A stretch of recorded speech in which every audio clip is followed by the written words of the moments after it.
Some experts had it at 10%. Others had it at 1%. For this match, you can throw all the numbers and probabilities out the window. The postseason has arrived. 17s in the five stripes go flying into this match. 8 seed against 9 seed, Montreal against Atlanta United. This is your postseason countdown to kickoff. Jason, we now go to Olympic Park for a one-match winner-take-all against CF Montreal. Their midfield is a double piston midfield featuring Caden Clark and Bryce Duke. Clark in 9 matches, 4 goals and 5 assists. What is it about that combo that makes them so lethal? It's the way the whole thing fits together. Laurent Courtois, the system that he's built. A lot of times that midfield turns into a box with Duke and Clark in front of 2 holding midfielders. But Duke and Clark are also capable of dropping when they need to or flaring out wide. They're in very free roles, and there's always a little wrinkle or two that Courtois throws. I think last time we saw Caden Clark in an extremely free role against Atlanta at Mercedes-Benz Stadium.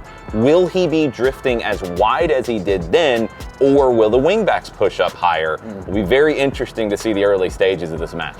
This Atlanta United attack has been berated by injuries throughout the duration of the regular season. One constant has been winger Saba Lobjanidze. 9 goals. He got the opening finish in our Decision Day dance that stamped our ticket to Montreal. What is it about the way Valentino has this side set up that has Saba being so effective? I think you're trying to get him into 1v1 situations. I think you're trying to give him the freedom to go find the game. I think he realizes that right now he's got to put that cape on a little bit and be Superman for this team at times.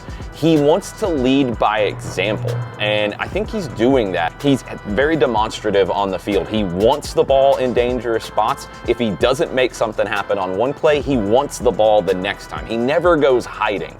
He never loses that confidence. And when you have a player like that, it gives this team that consistent outlet. Okay, we don't have anything really open here at the moment. Get the ball to Saba. Let's see if he can cook and make something happen.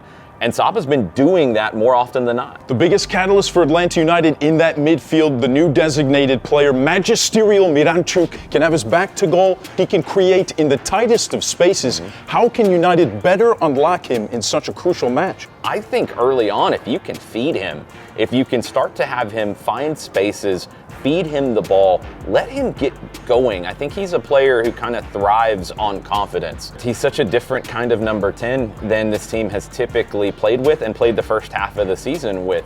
He is as talented as Thiago Almada, but they do things in a very different way. Almada did a lot on the dribble. Miranchuk does a lot in combination play and one-touch passing. So that's going to take time to build. So you're not going to have that right now. You have to find a way to get him going as much as possible. So you get a couple of those flicks. You get a couple of those opportunities that he creates. He gets confidence. The players around him get confidence. And then Montreal's got decisions to make. That's where you might get a Caden Clark or a Bryce Duke dropping deeper to help deal with him. That takes away an attacking outlet for them. So you've got to be dangerous in the attack. I think Saba will be. You need to get Alexi in those kinds of situations to where Montreal says, you know what, we're going to have to be a little more careful here. This one kicks off 7:30 through the MLS Season Pass on Apple TV, which you can now get for a discounted price of $9.99 throughout the rest of the postseason. On the radio, 92.9 The Game, Mike Conti and that man to my side have this call once again, putting on the headsets where hopefully the heart palpitations will be a little bit lower for this match. It's a knockout game, Joe. It's definitely not going to be the case in this one. 6:30 for the Five Stripes Countdown from our Midtown Atlanta studios. We'll be talking to Garth Lagerwey during the pregame show, and kickoff at 7:40. We'll have the whole ride for you from Stade Saputo. That's Jason Longshore. I'm Joe Fryhofer. This has been your postseason AT&T Countdown to Kickoff. Winner take all. We'll see you there.